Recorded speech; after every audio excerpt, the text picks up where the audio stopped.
मी आहे रसिका आणि अर्थातच दैनिक पुढारी कस्तुरी क्लब यांच्या मीडियामधून वेगवेगळ्या आपण ॲक्टिव्हिटीज घेऊन तुमच्यासाठी येतच असतो।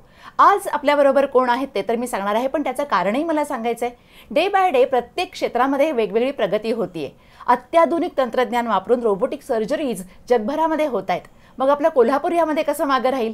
आणि अर्थातच आपल्या कोल्हापूरमध्ये ही छानशी देणगी घेऊन आलेले आहेत कोण, तर त्यांचीच मी ओळख करून देते। आपल्याबरोबर आहेत doctor Suraj Pawar, chief surgical oncologist and robotic surgeon आणि कोल्हापूर कॅन्सर सेंटरचे MD। सो सर नमस्ते। नमस्ते। आणि आता मी जसं म्हटलं तसं की ही रोबोटिक सर्जरीची जी टेक्नॉलॉजी आहे आपल्या कोल्हापूरमध्ये आणलेली, ती कशी आणली आहे, कुठून आणली आहे, आपण सगळ्यांनाच सांगूया। हे रोबोटिक सर्जरी म्हणजे जगातील सर्वात ॲडव्हान्स टेक्नॉलॉजी ऑपरेशनमध्ये बऱ्याचशा वेगवेगळ्या टेक्नॉलॉजीज असतात। ओपन सर्जरीपासून आपण मिनिमली इन्व्हेसिव्ह सर्जरी म्हणजे लॅप्रोस्कोपिक सर्जरीकडे आलो आणि त्याच्यानंतर आता सर्वात लेटेस्ट जे आहे जगामध्ये की रोबोटिक सर्जरी। सर्वात मोठा गैरसमज मला दूर करायचा आहे की रोबोटिक सर्जरी म्हणजे रोबो सर्जरी करत नाही, ती सर्जरी सर्जनच करतो। पण रोबोटिक सर्जरीद्वारे म्हणजे कॉम्प्युटर इंटरफेस असतो आणि कॉम्प्युटरच्या द्वारे ते रोबोचे आर्म्स असतात छोटे छोटे फाईन 5 मिलीमीटरचे आणि त्याच्याद्वारे ऑपरेशन सर्जनच करतो, पण ते रोबोटिक आर्म्स असतात की ज्याचे फायदे असतात। तर ते खूप वर्षापासून आणायचं होतं मला कोल्हापूरला। म्हणजे माझं कोल्हापूरच्या आणि आजूबाजूच्या सर्व पेशंटसाठी माझं एक कमिटमेंट आहे की जे काय लेटेस्ट टेक्नॉलॉजी आहे जगामध्ये म्हणा किंवा जे काय नवीन जे आलेलं आहे ते नेहमी मला माझ्या पेशंटच्या फायद्यासाठी आणायचं असतं। हे माझं माझ्यासाठी पण आणि पेशंटसाठी पण कमिटमेंट आहे। हे खूप अगोदरपासून आणायचं होतं, पण ह्याचं वायबिलिटी म्हणजे हा कॉस्ट फॅक्टर खूप महाग आहे हे मशीन आणि ते सस्टेन होईल की नाही ह्या कारणामुळेच फक्त मी थांबलो होतो इतके वर्ष, पण ते आता शक्य झालेलं आहे। आणि एक हे रोबोसर्ज नावाचं हॉस्पिटल आहे। रोबोटिक सर्जरीज सगळे या ठिकाणी होतात। आता जवळजवळ 2 महिने झाले हे हॉस्पिटल सुरू होऊन त्या ठिकाणी जवळजवळ 6 ते 7 सर्जरीज आपण सक्सेसफुली केलेल्या आहेत। आणि त्याच्या मागचा इतिहास हाच आहे की लेटेस्ट टेक्नॉलॉजी आणि एक सर्जिकल स्किल आणि हे सगळं नॉलेज ह्याचं जर कॉम्बिनेशन झालं तर त्याचा नक्कीच रुग्णांना फायदा होतो। नक्की। कोल्हापूर कॅन्सर हॉस्पिटल असू दे किंवा कोणत्याही, सर आम्ही जेव्हा तुमच्या संपूर्ण हॉस्पिटलचा किंवा तुमच्या स्वतःचा सुद्धा जेव्हा स्टडी करतो तेव्हा लक्षात येतं की नवीन गोष्टी तुम्हाला दरवेळेला काही घ्यायच्या असतात आणि त्या आपल्या पेशंट्सपर्यंत पोहोचवायच्या असतात। सो हा सुद्धा जो आत्ता आपला आहे की रोबोटिक सर्जरी सेंटर आपण जे काढलेलं आहे, तर त्यासाठी पण नक्कीच तुम्हाला वेगळा अभ्यास करावा लागला असेल, बरेच कष्ट त्यासाठी घ्यावे लागले असतील। थोडं आम्हाला सांगा ना जरा, तेही जाणून घ्यायची उत्सुकता आहे। हो, म्हणजे हा काय फक्त पैशांचाच भाग नाही आहे किंवा खूप महाग आणि खूप मोठं लोन घेऊन हे केलं की झालं असं नाही आहे। कारण हे एक वेगळं टेक्नॉलॉजी आहे, ॲडव्हान्स टेक्नॉलॉजी। त्याच्यासाठी एक हे पूर्ण शिक्षण घ्यावं लागतं। म्हणजे साधा आपण म्हणतो ना की साधा सेलफोन जरी आपण बदलला, मोबाईल फोन जरी बदलला तरी त्याला ॲडजस्ट व्हायला वेळ लागतो। तर हे तर पूर्ण नवीन तंत्रज्ञान आहे रोबोटिक सर्जरीचं। त्यासाठी ते रोबोटिक मशीन किंवा जे टेक्निक परचेस करायच्या अगोदर आमचं एक्सटेन्सिव्ह ट्रेनिंग झालेलं असतं। तर हे फक्त माझंच नाही तर आमच्या संपूर्ण टीमचं खूप लेंदी आणि एक्सटेन्सिव्ह ट्रेनिंग झालेलं आहे। नंतर ते रोबोटिक मशीन ट्रेनिंग झाल्यानंतरच ते इकडे आमच्या सेंटरला शिफ्ट केलेलं आहे। इथे शिफ्ट झाल्यानंतर परत आणखी ट्रेनिंग झालेलं आहे आणि प्रत्येक सर्जरी व्हायच्या अगोदर परत आदल्या दिवशी काही 2 दिवस आधी आमचं परत ट्रेनिंग होतं। म्हणजे हे इतकी सोपी गोष्ट नाही आहे की आम्ही आता ओपन सर्जरी करत आलेलो आहोत आत्तापर्यंत। पोट किंवा छाती उघडून अनेक सर्जरी केलेल्या, हजारो सर्जरीज केलेल्या आहेत। त्याच्यानंतर लॅप्रोस्कोपिक म्हणजे दुर्बिणीद्वारे पोटाचे आणि छातीच्या अनेक सर्जरीज केलेल्या आहेत। छातीच्या तर अन्ननलिकेचे सर्जरीज आपल्याला माहिती आहेच की पवार टेक्निक नावाची एक नवीन सर्जरी आपण डेव्हलप केलेली आहे, ती जगभर फेमस आहे। हे सगळं आम्ही करतच आलेलो आहोत। पण असं वाटायचं की मग त्यात काय एवढं की हे रोबो सर्जरी आलेली आहे, त्यात फक्त आपण इथून हात हलवायचे आणि तिकडे ते रोबो ऑपरेशन करणार, तर तसं नाही आहे। त्याला एक लर्निंग कर्व म्हणतो आपण की सुरुवातीच्या काही ऑपरेशन्स हे प्रॅक्टिस करून हळूहळू त्याच्यामध्ये आपण मग एक्सपर्ट होत जातो। त्यामुळे खूप त्याच्यामध्ये मागे परिश्रम घेतले ते आहेत आणि अजूनही चालूच आहेत। त्यामुळे एक वेगळी टेक्निक आहे. येस, पण ही जी एक नवीन नवीन एक तहान असते, भूक असते आपल्याला की नवीन शिकायचं आहे आणि ते सगळ्यांच्यापर्यंत पोहोचवायचं आहे. सो नक्कीच त्याला हॅट्स ऑफ मी म्हणेनच सर. तुमच्या ही जी काही तुमची एक पॅशन आहे ना, दरवेळेला आम्ही बघतो ती खूप आवडणारी आहे. सर मला विचारायचं की ही रोबोटिक सर्जरी जी आहे तर त्याची नेमकी गरज तुम्हाला काय वाटली? कारण तुमचं तर ऑपरेशन्स वगैरे हॉस्पिटल्स एवढी छान छान सगळी चालत असताना आता ही नवीन आपण काहीतरी टेक्नॉलॉजी शिकायला पाहिजे, याची नेमकी गरज काय वाटली तुम्हाला? गरज एकतर पॅशन म्हणा तुम्ही. पॅशन असते की लेटेस्ट टेक्नॉलॉजी आणि आपलं एक्झिस्टिंग स्किल नॉलेज ह्याचं जर कॉम्बिनेशन झालं आणि त्याच्यामुळे जर रुग्णांना फायदा होत असेल तर एंड पॉईंट काय आहे की पेशंटला बेनिफिट व्हायला पाहिजे. पूर्वी कसं ओपन सर्जरी म्हणजे पोट उघडून छाती उघडून ऑपरेशन करायचोच. त्याच्यानंतर मिनिमली इन्व्हेजिव्ह सर्जरी म्हणजे लॅप्रोस्कोपिक किंवा थोरॅकोस्कोपिक सर्जरी आली. त्याचे डेफिनेटली ओपन सर्जरीच्या तुलनेमध्ये त्याचे नक्कीच फायदे आहेत.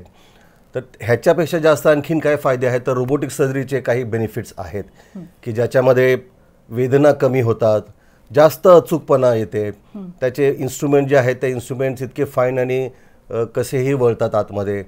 त्याच्यामध्ये पोस्ट ऑपरेटिव्ह म्हणजे ऑपरेशन झाल्यानंतर हॉस्पिटलचा स्टे कमी असतो, म्हणजे रिकव्हरी फास्ट होते.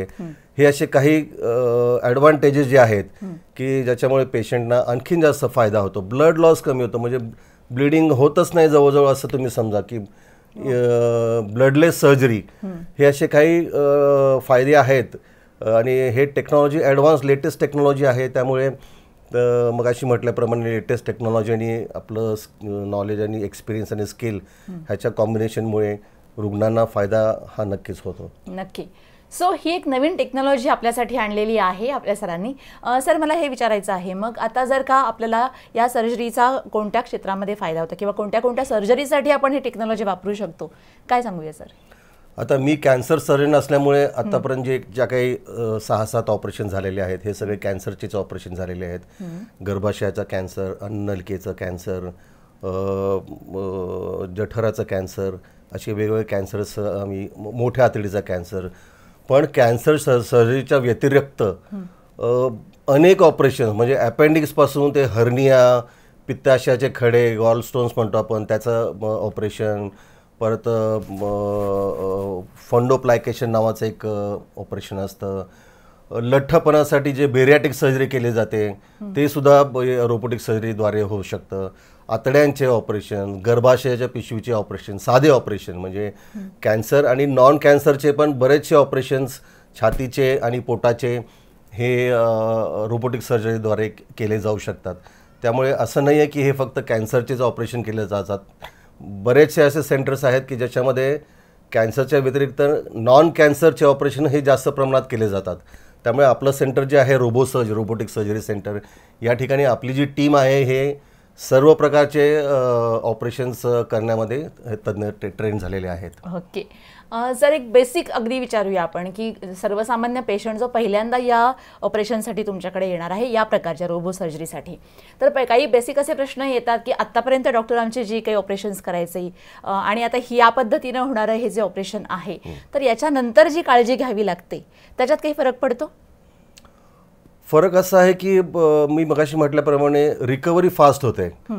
ओपन पद्धतीने किंवा इव्हन लॅप्रोस्कोपी ऑपरेशनमध्ये समजा जो काही कालावधी आहे ऑपरेशन झाल्यानंतर हॉस्पिटलमध्ये राहायचा जो कालावधी आहे तो कालावधी शॉर्ट होतो. म्हणजे आता आम्ही जे काही ऑपरेशन्स केलेले आहेत ते अक्षरशः ऑपरेशन झाल्यानंतर दुसऱ्या किंवा तिसऱ्या दिवशी पेशंटला घरी पाठवलेलं आहे. म्हणजे इतके आश्चर्य वाटण्यासारखी गोष्ट आहे.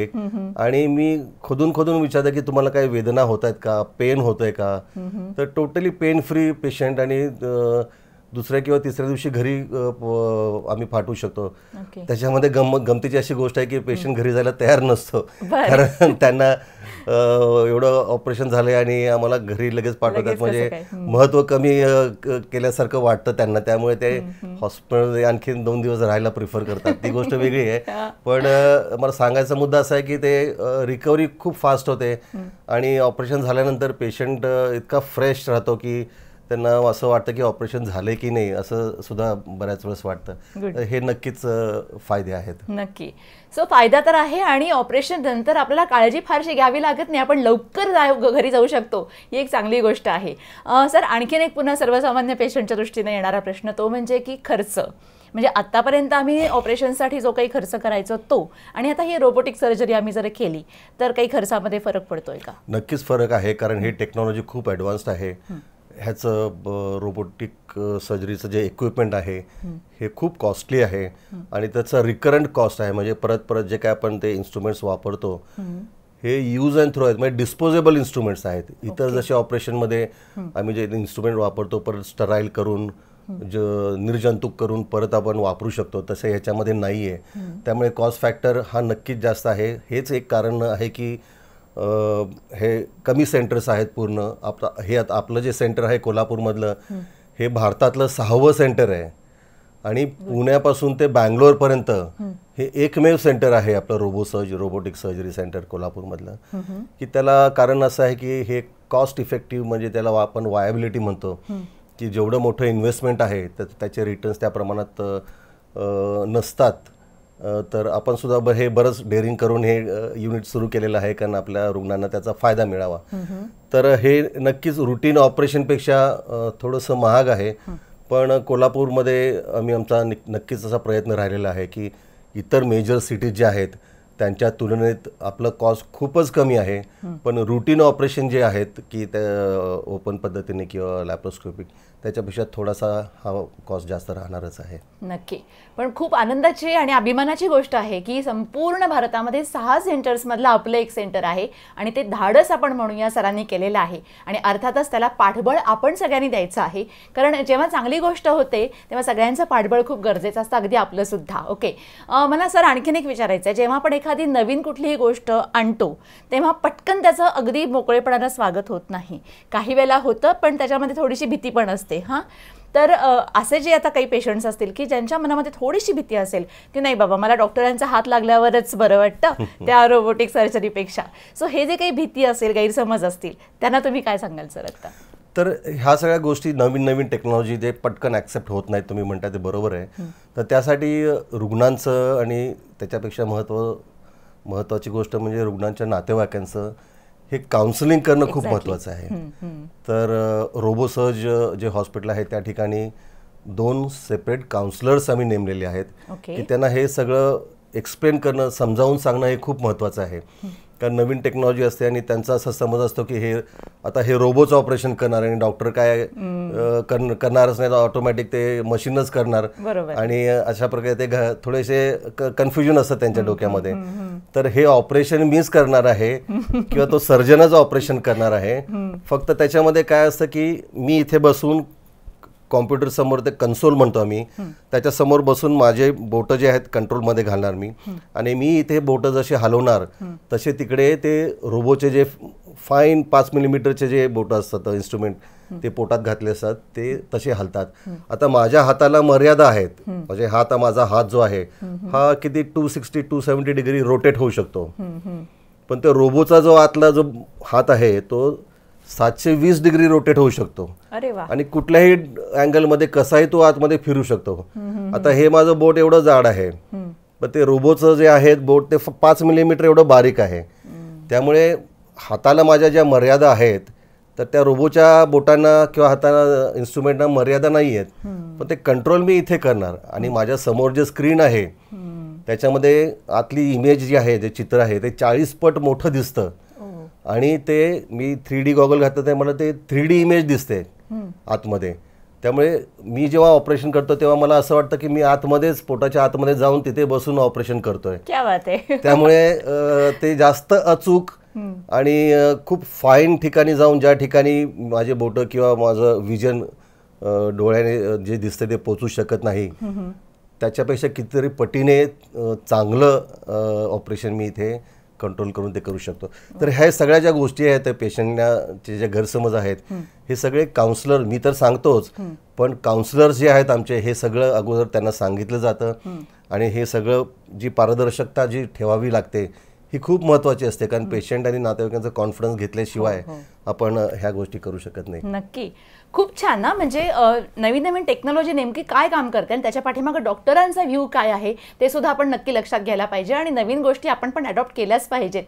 सर, मला आणखीन एक वाटतं की या सगळ्या ऑपरेशन सिस्टीममध्ये इन्फेक्शनचे चान्सेस पण थोडे कमी होत असतील. इन्फेक्शनचे चान्सेस म्हणजे ऑलमोस्ट झिरो आहेत. हा खूप चांगला प्रश्न विचारला तुम्ही.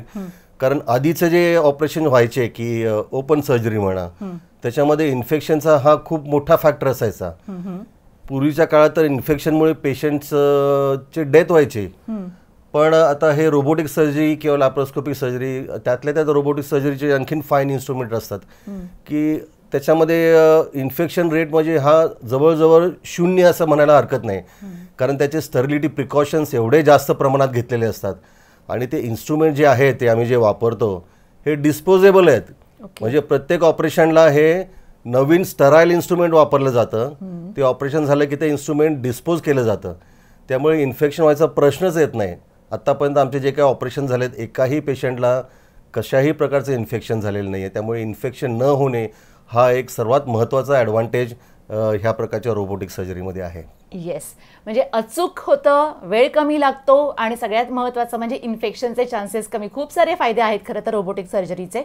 सर, आतापर्यंत तुम्ही ज्या काही एक 5-6 सर्जरीज केलेल्या आहेत रोबोटिक सर्जरीज, एखादा एक्सपिरियन्स आम्हाला सांगा ना की ज्याच्यानंतर पेशंट्स आले आणि खूप खुश होते वगैरे. एक अन्ननलिकेचं अन्ननलिकेच्या कॅन्सरचे ऑपरेशन मुळात खूप मेजर असतात आणि टाईम कन्झ्युमिंग असतात. त्याचे कॉम्प्लिकेशन्स पण होण्याची शक्यता जास्त असते. खूप जास्त वेळ लागतो. तर माझं हे बहुतेक रोबोटिकचं दुसरं किंवा तिसरंच ऑपरेशन होतं. मुळात त्याचं एक लर्निंग कर्व आपण म्हणतो की इनिशियल काही ऑपरेशन असतात की हे आपलं फील येण्यासाठी थोडं वेळ लागतो. पण हे अन्ननलिकेचं ऑपरेशन जे छातीतून आम्ही 3 फक्त छिद्र पाडून पूर्ण अन्ननलिका क्लिअर करून त्याच्या आजूबाजूचे जे अवदान असतात कॅन्सरचे सगळे सेल्स क्लिअर करून हे ऑपरेशन केलं होतं. आणि ऑपरेशन झाल्यानंतर दुसऱ्या दिवशी मी जेव्हा भेटलो पेशंटला तेव्हा ते झोपेतच होते. जागं केलं तर कसं वाटतंय तर ते पेशंट मला उलटं विचारलं की माझं ऑपरेशन झालंय का नाही डॉक्टर. तर असे काही अनुभव येतात आणि तो पेशंट इतका फास्ट रिकव्हरी झालं त्याची. आणि तो बहुतेक कोकणातला पेशंट होता. सगळं डिस्चार्ज झाल्यानंतर फॉलोअपला जेव्हा आला तेव्हा एवढा डब्बा भरून मासे घेऊन आला होता खायला आम्हाला. तर हे खूप सॅटिस्फॅक्टरी होतं की आपण एक शेवटी रिस्क घेऊन हे नवीन रोबोटिक टेक्नॉलॉजी आलेली आणि ते त्याचा जर पेशंटला एवढा फायदा होत असेल आणि एवढं जर त्यांना हॅपीनेस मिळत असेल तर ते नक्कीच आम्हाला सॅटिस्फाईंग वाटतं. खूप छान. सो असे खूप सारे एक्सपिरियन्सेस डॉक्टरांच्याकडे आहेत आणि अजूनही ते घेणार आहेत, मिळणार आहेत. आणि सगळ्यात आनंदाची आणि अभिमानाची गोष्ट आपल्यासाठी आहे की ते आपल्या कोल्हापूरमध्ये, आणि फक्त कोल्हापूरकरांसाठीच नाही, कोल्हापूरच्या आजूबाजूच्या सगळ्याच शहरांमधून इथे जे काही पेशंट्स येणार आहेत त्यांच्यासाठी ही अतिशय आनंदाची, अभिमानाची आणि अगदी सोयीची अशी गोष्ट झालेली आहे. सर, त्यासाठी सगळ्यांच्याकडून तुम्हाला आधी थँक्यू सो मच. आणि मला आता एक जाताना विचारायचं आहे की आता कोविडची बॅकग्राऊंड आहे सध्या, तर त्या बॅकग्राऊंडवरती सगळ्यांना एक सेफ्टी म्हणा किंवा एक डॉक्टर म्हणून आपण एक मेसेज काय देऊया? खरं तर तुम्हाला सांगू काय, ह्या रोबोटिक सर्जरीचा कोविडमध्ये सुद्धा फायदा आहे. एक अशी गोष्ट शेअर करावीशी वाटते की जे इटलीमध्ये कोविडचं खूप प्रमाण जास्त होतं एकदम सुरुवातीचा जेव्हा कालावधी आला तर तेव्हा. आणि तेव्हा त्यांनी हे CMR म्हणजे केम्ब्रिज मेडिकल रोबोटिक हे जे लेटेस्ट रोबो आहे ओव्हरसीज त्यांनी बुक केलं होतं. पण कोविड आल्यामुळे त्यांनी ते कॅन्सल केलं. पण समहाव त्यांनी परत ते बुक केलेलं सिस्टम आली त्यांच्याकडे आणि त्यांनी ते रोबोटिकचं काम सुरू केलं. आणि काही महिन्यात त्यांनी दुसरं मशीन बुक केलं. कारण ह्या रोबोटिकमुळे सोशल डिस्टन्सिंग व्हायचं ऑपरेशन थिएटरमध्ये. कारण रुटीन पद्धतीने ऑपरेशन थिएटरमध्ये पेशंट आणि पेशंटच्या भोवती सगळं असं ते सर्जन्स असिस्टंट्स रोबो घेतल्यामुळे सर्जन पेशंटच्या लांब बसून ऑपरेशन करू शकतो. तिथे असिस्टंटला जवळ उभं राहायची गरज नाही. ते रोबोटिकच आर्म्स जे आहेत तेच असिस्टंटचं काम करतात. त्यामुळे सोशल डिस्टन्सिंग जे म्हणतात ते खऱ्या अर्थाने ह्या रोबोमुळे ऑपरेशन थिएटरमध्ये मेंटेन होतं. तो कोविडच्या काळामध्ये एक फायदा आहे. पण त्यासाठी काही रोबो बनवला नव्हता, पण ऑटोमॅटिक फायदा झाला त्याचा. पण कोल्हापूर कॅन्सर सेंटरतर्फे व रोबोटिक सर्जरी सेंटरतर्फे माझं ह्या कोविडच्या कालावधीत सर्वांनाच एक रिक्वेस्ट आहे की सोशल डिस्टन्सिंग मेंटेन करा. हँड वॉशिंग रेग्युलरली करत जा, हँड स्क्रब करत जा, आणि जे काही मेंटेन करायचे आहेत आपल्याला हेल्थ प्रिकॉशन्स कोविडचे, हे जरूर मेंटेन करा. व Kolhapur cancer centre Robosurge robotic surgical हॉस्पिटलतर्फे आपल्या सर्वांना हार्दिक शुभेच्छा. सर, जाताना एक शेवटचा प्रश्न मनात आला आता, की आता नवीन एक पुन्हा मला वाटतं की एज्युकेशनची ब्रांच याच्यातून ओपन होणार आहे, रोबो सर्ज जे आता आपल्याकडे आहे. तर आता हे पुन्हा शिकायला पाहिजे. इवन जे असिस्टंट्स तुमचे जे असतील, तर आत्तापर्यंत त्यांचं जे काही असिस्टन्स तुम्हाला होत असेल तो करायची पद्धत, आणि आता ही रोबोटिक सर्जरी होणार त्यामुळे तो असिस्टन्स द्यायची पद्धत, ह्याच्यात नक्कीच फरक पडणार असेल. सो असं काही त्याच्यासाठी एज्युकेशन वगैरे काही नवीन ओपन होणार? आमचं ऑनगोईंग सिस्टम आहे. मी आता हे जी कंपनी आहे CMR, केम्ब्रिज मेडिकल रोबोटिक्स, त्यांच्या हायर ऑथॉरिटी ज्या आहेत इंग्लंडमध्ये, त्यांच्याशी पण बोललेलो आहे. आणि एक आनंदाची गोष्ट मला तुमच्याशी शेअर करावीशी वाटते की आपलं सेंटर जे आहे रोबोसर्ज रोबोटिक सर्जरी सेंटर, याला अन्ननलिकेच्या कॅन्सरचे रोबोटिक सर्जरीसाठी एशिया आणि साऊथ आफ्रिका, ह्या म्हणजे India, south east Asia, south Africa या संपूर्ण झोनमध्ये ट्रेनिंग सेंटर म्हणून ऑलरेडी मान्यता मिळालेली आहे. म्हणजे फक्त इंडियाच नाही, तर ह्या संपूर्ण एशिया कॉन्टिनेंट आणि साऊथ आफ्रिकामध्ये. कारण आपण जे अन्ननलिकेच्या कॅन्सरमध्ये आपली जी स्पेशालिटी आहे, जी पवार टेक्निक आपण डेव्हलप केलेली आहे, तर ते त्यांनी ऑलरेडी अप्रूव्ह झालेली आहे जगभर. आणि रोबोटिक्समध्ये सुद्धा त्यांना वाटतं की आपण ट्रेनिंग देऊ शकतो. तर हे फक्त आपल्यासाठीच नाही, तर ह्या संपूर्ण कॉन्टिनेंटमध्ये आपण ट्रेनिंग देणार आहोत. आणि हे ऑनगोईंग ट्रेनिंग आपल्या भागातल्या लोकांसाठी, म्हणजे सर्जन्स आणि प्लस टेक्नॉलॉजिस्ट, जे टेक्निशियन्स जे रोबोटिक आर्म्स सेट करतात किंवा त्याला कसं ड्रेप करून तिथे कसं पोझिशनिंग करणे, हे सुद्धा एक स्पेशल ट्रेनिंग त्याला लागतं. हे ऑनगोईंग ट्रेनिंग राहणार आहे. आणि ते कोल्हापूरचं आपलं जे हॉस्पिटल आहे ते एक ट्रेनिंग सेंटरच म्हणून त्यांनी मान्य केलेलं आहे की कोल्हापुरातलेच आपण साधारणपणे 15 सर्जन्स यांना ट्रेन करतो. ऑनगोईंग ट्रेनिंग प्रोसेस चालूच आहे सध्या. आणि असिस्टंट रेडिएशन आपलं ऑपरेशन थिएटरचे जे टेक्निशियन्स आहेत त्यांचं सुद्धा ट्रेनिंग ऑलरेडी झालेलं आहे आणि ऑनगोईंग आहे. त्यामुळे ते एक चांगली गोष्ट आपल्यासाठी आहे. नक्कीच. म्हणजे रोबोसर्ज रोबोटिक सर्जरी सेंटर ही जशी पेशंटसाठी एक वरदान आहे, तसंच एक वेगळी ब्रांच पण ओपन झालेली आहे. आणि त्या दृष्टीने नुसतीच एक ब्रांच ओपन करून सर थांबले नाहीये, तर त्यांनी त्याच पद्धतीने ट्रेनिंग सेंटर म्हणून पण ते सुरू ठेवलेलं आहे. वेगवेगळे जे नवीन नवीन आता डॉक्टर्स असतील, सर्जन्स असतील, टेक्नॉलॉजिस्ट असतील किंवा असिस्टन्स देणारे जे असतील, त्या सगळ्यांना इथे ट्रेनिंग सुद्धा मिळणार आहे. सो सर, मला खरंच तुमचा नेहमीच तुमच्याशी बोलताना एक इन्स्पिरेशन पण मिळत असतं आणि अभिमान